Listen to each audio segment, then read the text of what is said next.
जय हिंद दोस्तों, वंदे मातरम। दिल्ली के रेड फोर्ट के पास में 15 नवंबर को हुए धमाके ने पूरे देश को हिला करके रख दिया था। लेकिन दोस्तों, इस घटना ने जो सबसे बड़ा पर्दाफाश किया है वो है हरियाणा के फरीदाबाद स्थित अल फलाह यूनिवर्सिटी का। एक ऐसी संस्था जो शिक्षा के नाम पर आतंकवाद के अड्डे में तब्दील हो चुकी थी। एनआईए, एनफोर्समेंट डायरेक्टोरेट और स्थानीय पुलिस की ताबड़तोड़ कार्रवाई से अब तक दर्जनों गिरफ्तारियां हो चुकी हैं, करोड़ों रुपए के फ्रॉड का खुलासा हो चुका है और अब यूनिवर्सिटी के 200 से अधिक स्टाफ से इंटरोगेशन चल रही है। और चेयरमैन जवाद अहमद सिद्दीकी की गिरफ्तारी ने तो दोस्तों जैसे आग में घी डालने का काम कर दिया।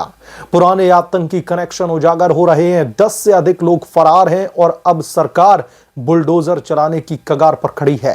क्या यह यूनिवर्सिटी सिर्फ एक शिक्षा संस्थान थी या फिर जिहादी ताकतों का पनाहगार? इस रिपोर्ट में हम दिल्ली धमाके के बाद की सारी कड़ियों को जोड़ेंगे, एक एक करके गिरफ्तारियों की बात करेंगे और अल फलाह यूनिवर्सिटी के ऊपर कैसे सरकारी शिकंजा कसता जा रहा है और क्या अब इस आतंक के अड्डे के ऊपर सरकार का बुलडोजर चलने वाला है, सबका खुलासा करेंगे। कि आप लोग भी अपनी भावनाएं, अपनी राय हमें कमेंट करके जरूर बताएं। 15 नवंबर को दोस्तों रेड फोर्ट के पास में एक कार में भयानक विस्फोट होता है, जिसके बाद में शुरुआती जांच में जैश ए मोहम्मद का हाथ सामने आता है। लेकिन चौंकाने वाली बात यह निकली कि धमाके के मुख्य आरोपी 4 डॉक्टर उमर नबी, शाहीन, मुजम्मिल और मुजफ्फर अल फलाह यूनिवर्सिटी से जुड़े हुए थे। दोस्तों, ये डॉक्टर यूनिवर्सिटी के हॉस्पिटल में बिना अनिवार्य इंटर स्टेट मेडिकल क्लियरेंस के काम कर रहे थे, यानी कि इनकी तैनाती ही यहां पर संदिग्धता का जो सबसे बड़ा एक प्रूफ कह लीजिए, एक एग्जाम्पल है। एनआईए की जांच में पता चला है कि उमर नबी को यूनिवर्सिटी में स्पेशल ट्रीटमेंट मिला था, जो संदेह को और भी ज्यादा गहरा कर देता है।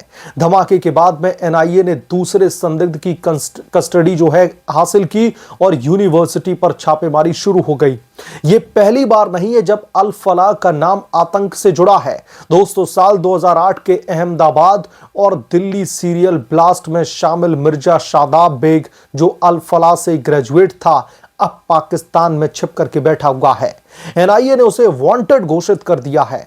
दिल्ली धमाके के बाद में अल फलाह यूनिवर्सिटी के खिलाफ एजेंसियों ने जो कार्रवाई की है वो अभूतपूर्व है। एनफोर्समेंट डायरेक्टोरेट ने बीते 18 नवंबर को चेयरमैन जवाद अहमद सिद्दीकी को गिरफ्तार किया। इसके बाद में उसके भाई हमूद सिद्दीकी को भी 25 साल पुराने फ्रॉड केस में दबोच लिया गया। धमाके से जुड़े चारों डॉक्टर उमर, शाहीन, मुजम्मिल और मुजफ्फर को एनआईए ने गिरफ्तार ऑलरेडी किया हुआ है। कुल मिलाकर के दोस्तों अब तक कम से कम 6 प्रमुख गिरफ्तारियां हो चुकी हैं और इनके नाम के आगे डॉक्टर लगाना भी मुझे लगता है कि डॉक्टर जाति को गाली देने के बराबर है। इन्हें सीधे सीधे आतंकी कहकर के बुलाना चाहिए। एनफोर्समेंट डायरेक्टोरेट ने यूनिवर्सिटी के 200 से अधिक स्टाफ से पूछताछ की है, जिसमें फंडिंग के दुरुपयोग और मनी लॉन्ड्रिंग के आरोप लगे हैं। लेकिन दोस्तों, सबसे चिंताजनक फरारों का सिलसिला है। कम से कम 10 लोग, जिनमें से 3 कश्मीरी स्टूडेंट शामिल हैं, वो अभी भी अल फलाह यूनिवर्सिटी से गायब हैं। इन्वेस्टिगेटिव एजेंसीज को उनकी तलाश है। उनके फोन लगातार स्विच ऑफ हैं और एनआईए को शक है कि वो पाकिस्तान भाग चुके हैं। मिर्जा शादाब बेग के अलावा अन्य संदिग्धों की तलाश जारी है। यूनिवर्सिटी की सदस्यता को लेकर के भी सख्ती हुई है। यूजीसी ने अस्थायी मान्यता पर सवाल खड़े कर दिए हैं और दोस्तों, फंडिंग को भी सीधे तौर पर रोक दिया गया है। एनफोर्समेंट डायरेक्टोरेट ने 415 करोड़ रुपए के फ्रॉड का पर्दाफाश किया है, जिसमें चिट फंड स्कीम के जरिए फर्जी डोनेशन जुटाए गए। जवाद और हमूद ने भोपाल में चिट फंड कंपनी का ऑफिस खोला था, जो अब जांच के दायरे में आ चुका है। अल फलाह ग्रुप के चेयरमैन जवाद अहमद सिद्दीकी की गिरफ्तारी ने सबसे बड़ा झटका दिया। एनफोर्समेंट डायरेक्टोरेट ने उन्हें मनी लॉन्ड्रिंग के आरोप में रिमांड पर लिया। जांच में पता चला कि जवाद ने यूनिवर्सिटी के नाम पर 415 करोड़ रुपए जुटाए थे, लेकिन ये फंड्स फर्जी डोनेशन, चीटिंग और फोर्जरी से आए थे। यानी कि दोस्तों, आप लोग समझिए कि अल फलाह यूनिवर्सिटी में कितने बड़े पैमाने पर आतंक का अड्डा बन चुका था, गोरख धंधे चल रहे थे। धमाके के आरोपी डॉक्टर को नौकरों देने में भी उनकी संलिप्तता संदिग्ध है। बिना क्लियरेंस के इंटर स्टेट डॉक्टर्स को रखना अवैध था। ईडी की छापेमारी में फरीदाबाद, दिल्ली और इंदौर के ऑफिसों से दस्तावेज बरामद हुए हैं जो फाइनेंशियल अनियमितताओं यानी कि फाइनेंशियल फ्रॉड को सीधे तौर पर उजागर करते हैं। जवाद का परिवार भी जांच के घेरे में है। उसके भाई हमूद 25 साल से फरार थे, लेकिन धमाका प्रोब के दौरान दबोच लिया गया। एनआईए को शक है कि यूनिवर्सिटी जैश-ए मोहम्मद के लिए रिक्रूटमेंट सेंटर बन चुकी थी। उमर नबी जैसे संदिग्धों को स्पेशल ट्रीटमेंट जैसे कि फ्री हॉस्टल और फ्री फंडिंग और मिलना साफ इशारा करता है कि चेयरमैन की मिलीभगत थी, यानी कि इतने बड़े पैमाने पर संदिग्ध गतिविधियां वहां पर हो रही थी। अल फलाह यूनिवर्सिटी में भारत के खिलाफ एजेंडा चल रहा था। चेयरमैन को भनक नहीं, ये हो नहीं सकता। सोशल मीडिया पर यूजर्स चेयरमैन को आतंकी संरक्षक बता रहे हैं। अब दोस्तों, कार्रवाई का अगला चरण बुलडोजर है। मध्य प्रदेश के इंदौर में जवाद सिद्दीकी के पैतृक घर जो है एक अवैध 4 मंजिला मकान है, उस पर डेमोलेशन का नोटिस जारी हो चुका है। स्थानीय प्रशासन ने अतिक्रमण हटाने का आदेश जारी कर दिया है और बुलडोजर अब 25 नवंबर तक पहुंच सकता है, यानी कि अब बुलडोजर एक्शन की भी तैयारी शुरू हो चुकी है।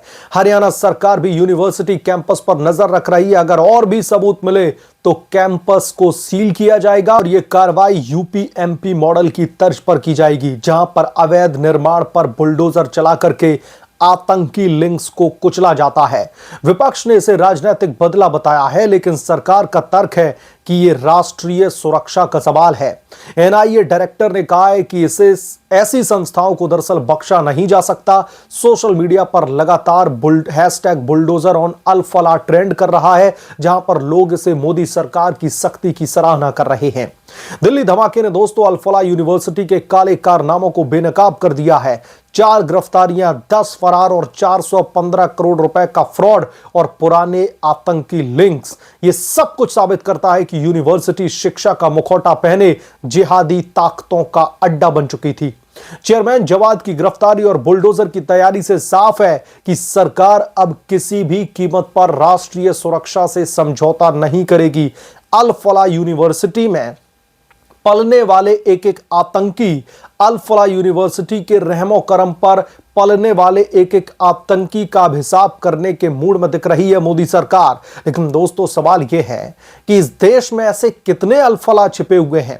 एनआईए को और भी सतर्कता बरतने की जरूरत है ताकि भविष्य में कोई भी धमाका ना हो। देश की जनता उम्मीद कर रही है कि बुलडोजर न सिर्फ निर्माण को तोड़ेगा बल्कि आतंक के जड़ों को भी उखाड़ करके फेंकेगा। लेकिन दोस्तों, जैसा कि मैंने कहा कि अल फलाह यूनिवर्सिटी पर तो चलिए शिकंजा कस रहा है। अल फलाह यूनिवर्सिटी पर हो सकता है आगे चल के बुलडोजर भी चल जाए, लेकिन हमारे देश में और कितने अल फलाह हैं और कितने मोहम्मद उमर नबी पल रहे हैं जो दिल्ली को, देश के अलग अलग राज्यों को, अलग अलग शहरों को अपने टारगेट पर रख करके बैठे हुए हैं। अपने आप के चितड़े चितड़े उड़ाने के लिए तैयार हैं। बस उन्हें भारत माता की छाती पर एक घाव करना है। अब इस देश की इन्वेस्टिगेटिव एजेंसीज के लिए भी ये एक बड़ा चैलेंज है कि इस देश में कितनी अल फलाह यूनिवर्सिटी हैं, इस देश में ऐसे कितने अल फलाह हैं जहां पर इन तमाम साजिशों की एक बड़ी पटकथा रची जा रही है। तो जांच एजेंसियों को भी सतर्कता की जरूरत है और सरकार की भी अब यह जिम्मेदारी है कि ऐसे तमाम संस्थानों को जो आतंक का अड्डा बन चुके हैं, जो आतंकवादियों को स्पेशल ट्रीटमेंट दे रहे हैं, लाखों रुपए की सैलरी पे की जा रही है, और वो क्या कर रहे हैं, वो देश की पीढ़ी को एजुकेट करने की बजाय वो बमबारी करना सिखा रहे हैं। अपने आप को कैसे सुसाइड बॉम्बर बनाना है, ये सब कुछ वहां पर प्लानिंग प्लॉटिंग चल रही है। तो इस बाबत अब सरकार को भी कड़े कदम उठाने होंगे। यानी कि जो आतंकी नामा सांप जो है, उसने जो फन दिल्ली की, देश की राजधानी दिल्ली पर रखने की कोशिश की है, उसे अब कुचलने का वक्त आ चुका है। भले ही इनका जो मालिक है, इनका जो माई बाप है, वो पाकिस्तान में छिप करके बैठा हुआ है, मौलाना मसूद अजहर, अब एक बार फिर से सबका हिसाब करने का वक्त आ चुका है। बहरहाल इस पूरे के पूरे मामले को लेकर के आप क्या सोचते हैं, आपकी क्या राय है, कमेंट करके जरूर बताएं। जल्द मिलूंगा किसी दूसरे बड़े अपडेट के साथ में, तब तक के लिए धन्यवाद। अगर आप लोग चैनल पर नए हैं तो प्लीज चैनल को सब्सक्राइब करें, साइड बने बेल आइकन को जरूर प्रेस करें, ताकि जब भी मैं कोई बड़ी खबर लेकर के आऊं तो इसकी जानकारी सबसे पहले आपको मिले।